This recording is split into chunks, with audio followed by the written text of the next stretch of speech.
Hello, everyone, and welcome to another lockdown interview. Today, I'm delighted to be joined by a world record holding cyclist in the form of Michael Broadwith. Michael is a long distance cycling legend and has won the national UK 24-hour time trial championships 3 times so far. Michael grabbed headlines across the world in 2018 when he broke the Land's End John O'Groats record that had stood for 17 years, and Michael managed to shave 40 minutes off the record. So his total time was 43 hours, 25 minutes and 13 seconds, and that meant he averaged 19.4 miles an hour across the 841 mile distance. Truly an impressive record and an amazing feat from Michael. So lots to discuss. So without further ado, here is the interview with Michael Broadwith himself. Good morning, Michael. How are you? Yeah, not too bad. Good morning, Scott. How are you? Yeah, I'm very well. Where are you, and how's this lockdown kind of been affecting you and your training? I am currently hiding in my mother-in-law's house because I've got a brief break in the week of trying to keep track of all my children and trying to teach at school as well. Yeah, the lockdown's been a strange time. I guess we're lucky because we're all well, and my wife and I have still got our jobs and stuff like that. Got a lot of sympathy for people who are in much trickier circumstances than we are, but it's certainly put pay to a lot of adventures for a lot of people, I guess.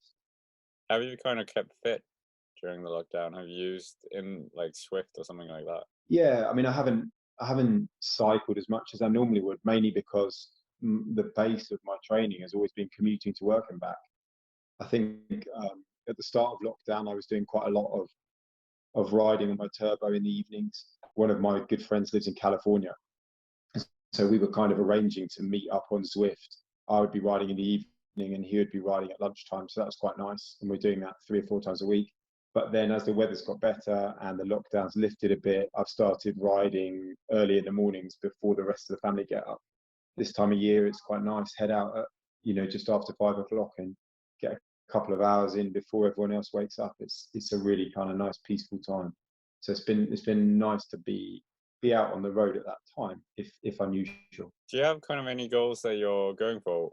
We'll get into your record, but is there any goals that you kind of had in mind for this year? No, not really.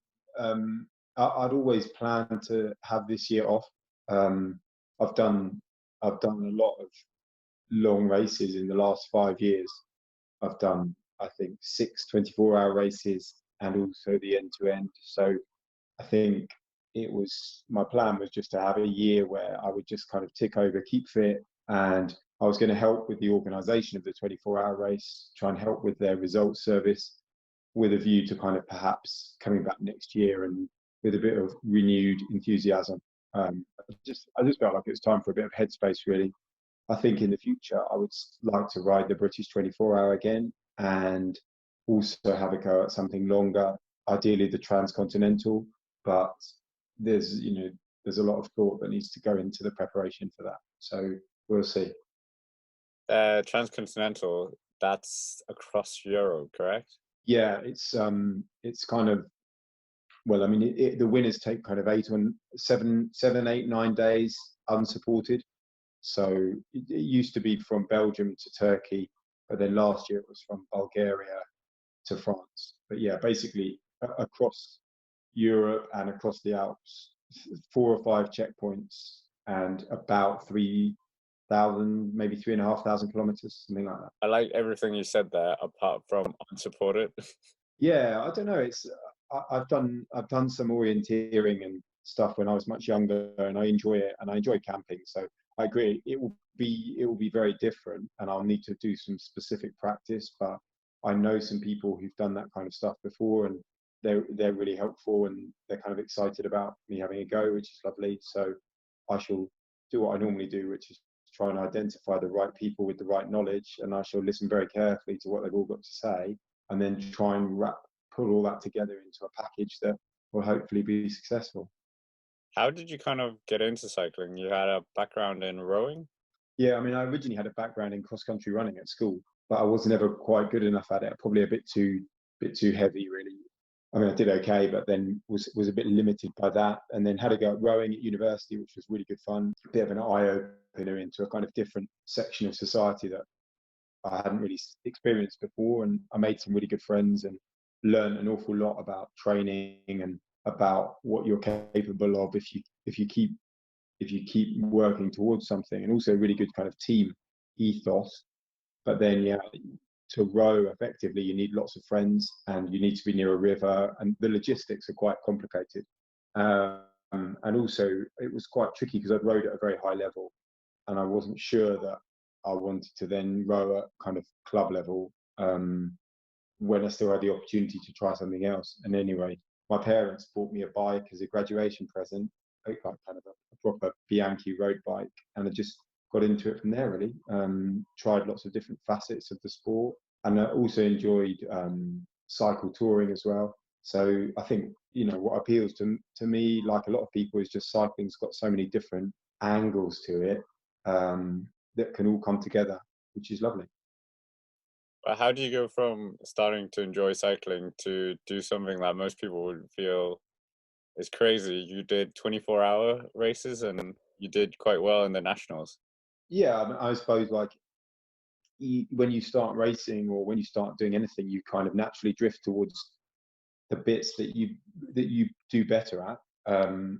I started off doing short distance time trials, and I started off doing a lot of track racing, which I really enjoy. But I soon identified I'm not really a sprinter, and also I just kind of, I guess, just started doing longer and longer time trials. I raced 10 miles and then 50 miles, and then quite early on tried 100 miles. I was also quite fascinated by the history of the sport, and so back in the day, this was like kind of 2001, 2002. There was a lot more information in Cycling Weekly and so on about the competitions of the day and the history and so on. And I read into that and learned about longer races, 12-hour races, and I had to go at one of those. And I wouldn't quite say I enjoyed it, but I at least identified that I could do okay at it. And yeah, so I kind of fell into it from that really. I had quite a long break out of the sport, and from about 2007 to about 2013, when we had our first two children. And then when I came back in at 2013, I was aware that I would not be able to race as much anymore. I used to race kind of on a Friday night and then on the weekend, most weekends through the spring and summer. So that was never going to work with a small family. So I had to work out a new way of doing things. And I think the longer races feel like a bigger project. So, you're prepared to put in a couple of months of serious preparation if you know a race is going to be 12 hours or 24 hours long, because it's a more significant undertaking than just doing one short race, which is over very quickly. What kind of training do you do to kind of increase your average pace over such a long distance? Well, I think when I first when I first did 12-hour races, there was this kind of approach that you need to go kind of slow and steady, and slow and steady wins the day kind of thing. But then increasingly, people have pushed the envelope of that mantra at longer and longer distances. And even in the last 5 years, the 24-hour events have changed hugely. Everyone's turning up with fully aero bikes, and they're barely stopping, and they're basically trying to go as fast as they can for the whole operation. And so I think the training, the idea, the days where you would just go out and do lots and lots of really long rides to prepare yourself for a 24-hour are pretty much gone. It's similar to what people would see in anyone preparing for 4 or 5 hour road races. You've got to do that intensity. You've got to get used to riding your bike fast. You've got to get your FTP up, because if you then do that when you ride at the intensity that you're going to do for a 24-hour, which is certainly backing it off a bit, you're still going pretty fast. So yeah, a mix. I mean, my base endurance comes from commuting to work and back every day, and then on top of that, I'd be doing turbo sessions of fairly long intervals, fairly high intensity, just trying to get used to kind of pushing it and what it feels to be uncomfortable, I guess. Is that kind of how you've increased your FTP as well? Because I saw your FTP's 400 watts or something. Yeah, I'm not sure it's that at the moment, but yeah, certainly a couple of years ago when I was in good shape. Yeah, I think I don't know. I'm just kind of I'm quite heavy, so it's not perhaps as good as it sounds. But yeah, I just do the I used to do these kind of just 60, 80 minute turbo sessions that are pretty hard the whole way through. And I think as soon as you put that on top of regular commuting, you soon see some pretty significant, improvements. But you have to be prepared to kind of live your life pretty tired quite a lot of the time. It's it's not like a recommended way of having a good time all the time.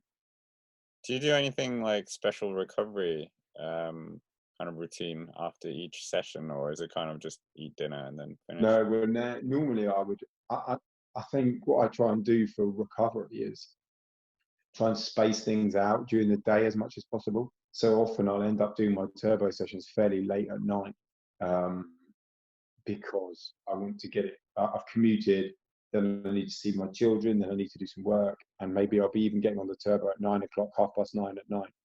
And so then you're finishing pretty late. And I think it's just a case of trying to rehydrate. That's the hardest thing. Off a turbo session, I always find you need a lot more liquid afterwards than you think. Um, and you need to really push yourself to drink through the session, even if you don't feel thirsty, because otherwise then you disturb sleep from feeling really dehydrated.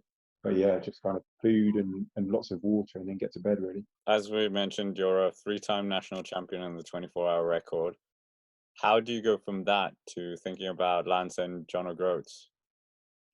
When did you kind of already have in mind that you wanted to go for the record? Um, I think it's probably a gradual process. I think I already knew about the record, as I said earlier, just kind of quite interested in the history of the sport, and it was set at a time when I was first getting into racing. It got quite a lot of coverage in Cycling Weekly, so I was pretty interested in it. And then when you do well at the 24 hour, various people around know that kind of scene, and they start saying, you might have a chance at this, or it might be something you consider.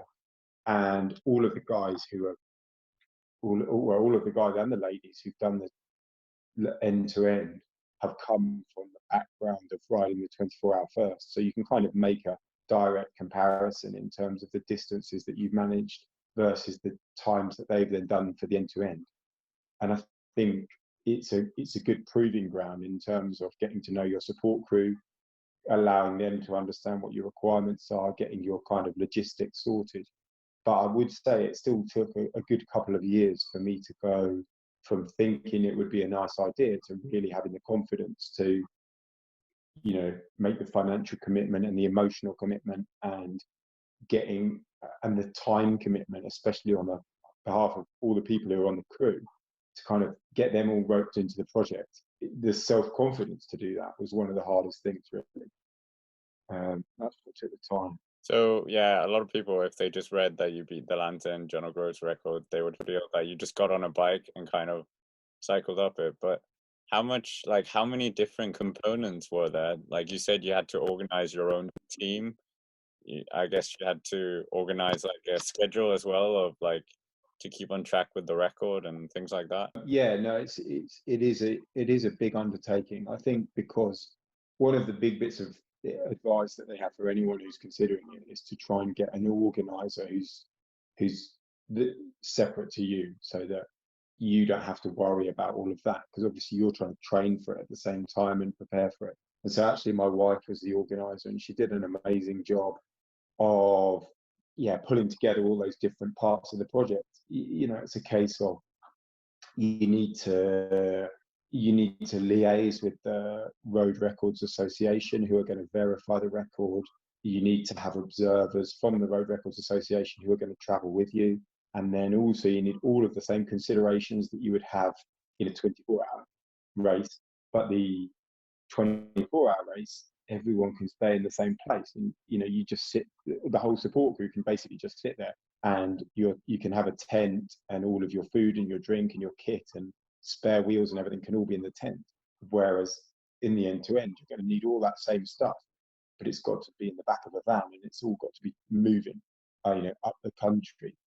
So yeah, I mean, it is a challenge, but everyone who was involved with it was just incredibly interested and motivated and excited, and I think they all bought into the kind of big adventure of the whole project. Really, it's like nothing I've done before. It's just such a team project. Every single person is key to it being successful, and you're so reliant on those people, because you know that without them looking after you and feeding you and sorting out your kit and all of this stuff, you'd never be able to do anything like that. How many people did you have? In the support team, I had four officials and about 10 other people. So some of those were drivers, and then other people had other different roles basically. And we had my daughter came along as well. She was only 8 months, so she was too young to be left with anyone else. So we also had a baby along just to complicate things. So yeah, you actually did it. Did you stopped a few times, or how did you even like how was the schedule planned out kind of thing? Did you have a certain speed that you were going for? So when I've done modelling for longer events, I tend to find that the speed of the riders during longer time trials can be pretty effectively modelled using an exponential decay. So people tend to lose the same percentage of their average speed every hour, say. And you can plug in different numbers into. I've written in kind of Excel spreadsheet that models it all and graphs it, but you can plug in different numbers. And so I kind of just took a punt on the fact that if I kept going, then that exponential decay would continue. And I also figured in that I might want slightly longer stops towards the end. And it's quite nice having a bit of money in the bank. So if you know that you've penciled in a 15-minute stop and you're not going to need it, that's nice, because then you suddenly get 15 minutes back, if you like. But yeah, it was an extension of the experience that I had riding 24 hours, just kind of extended on. The only real complication is that you've got this kind of the last 100 miles are really fairly tricky, and so you've kind of got that worry. Normally, when you do a longer time trial at the end, you finish up on a flat bit of road, just doing kind of 10-12 mile loops until your time runs out. Whereas I think with the end to end, you're quite nervous because you know that last bit's really hard, and so it's always kind of slightly foreboding, because you want to know that your legs are still going to be in any kind of shape to ride up a sharp hill at midnight that night. But anyway. Yeah, you had rain. Was it the last in Inverness? You had rain. Yeah, we had a lot of rain. Pretty much by Inverness it had dried up. It wasn't too bad. It kind of started when we went into Scotland. So yeah, pretty much rained from crossing the Scottish border until we got to Inverness. So that was I think it was about 11 hours it rained for. Some of it pretty torrential. If you want the good wind, and you want a kind of strong southwesterly wind to help you, those winds tend to be the same winds that bring in the storms from the Atlantic. So, it might seem like a good idea to set off in nice sunny weather, but that would often or not be the kind of ideal wind conditions, I suppose. How was your nutrition? Like, how did you? I know you had was it OT Sport that kind of sponsored you, but like, what was your strategy for that? Because I could so quickly see if someone was doing it, you could just tank out. And, like, that must have been one of the most crucial components of the whole ride. Yeah, completely. I think it's one of the most crucial components of any long distance event, is just trying to balance what you're putting into your stomach, because if you put too much in, then you're going to feel very poorly. But if you don't put enough in, then you're going to crash. Again, probably just building on the experience of riding 24-hour races, really. I always go for a combination of like energy drinks, energy gels, and then solid food. and I tried to space those out like around the clock, so around an hour. So I'm always trying to drink one energy bottle per hour, and then I'm always trying to have an energy gel at, for example, say an energy gel at every quarter past the hour, and then always have a piece of solid food at every quarter to the hour, and just keep up that routine. And what I like about it is it's always giving you something to think about as well. So, you're always thinking, well, okay, I'm going to be having an energy bar in 7 minutes, say, or I'm going to be doing this. And it gives you a kind of internal clock to keep some kind of focus, because it's quite easy to just feel really demotivated because the events feel so long that you can't really distinguish the passing of time, if you like. So I find that really helpful. But yeah, I just did that, and it worked fine for like 44 hours. I just kept doing that, just kept ticking around the clock, kept eating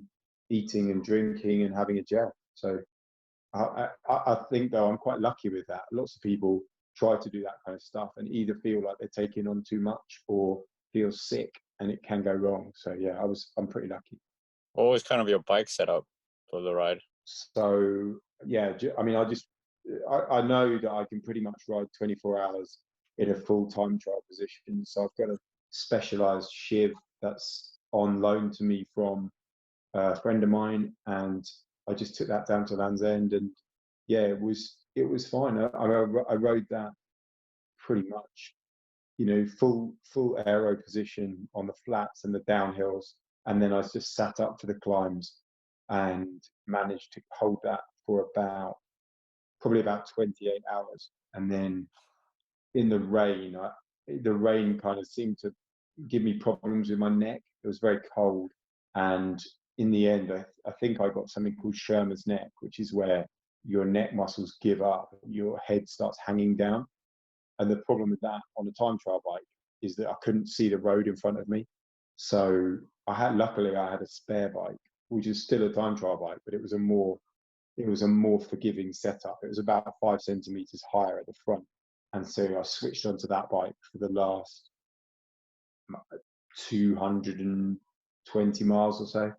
And yeah, that worked better basically because I was having to sit up and physically lift my head up to get a view of the road in front when I needed it. But something was always going to go wrong. So it was interesting to see that was what went wrong for me. Did you have any punctures? And yeah, okay, that was no one kind of mentioned that about the attempt when you did it, or the record. They focused more, on the record, obviously, but not that story. Oh, what, the neck? Yeah. That was the neck was quite scary when it happened, but because I kind of read about it in stuff like the Race Across America, but I hadn't really thought about whether it would happen to me, especially because, relatively speaking, this was a shorter event and I'd never had anything close to it in 24 hours. But I'm sure that it was the rain that brought it on. But what was strange was it happened very quickly. And so it was quite scary because we were thinking, oh my goodness, what's going to happen? Is it going to get any worse? But actually, it didn't get any worse at all. It was just like it happened, and then suddenly I couldn't really lift my head up.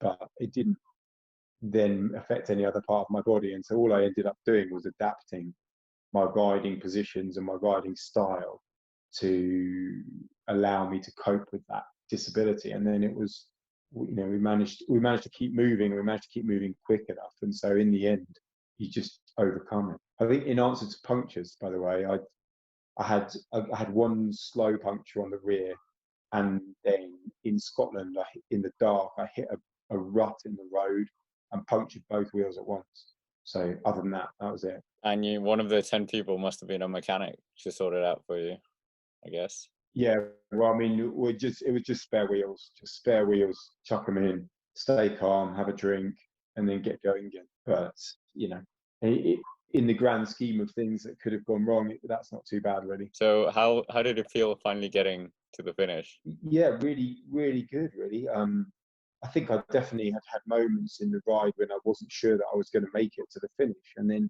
perhaps in the last 5 or 6 hours realised it was most likely going to happen, and then he started really enjoying it. And it's all a bit of a dream because you're so tired and it's the middle of the night and your memories are all mixed up. But I definitely have memories from the last 2 hours or so, just thinking that in some ways I didn't really want it to end because it was such a strange and unique feeling to be in that position, riding along, doing that thing.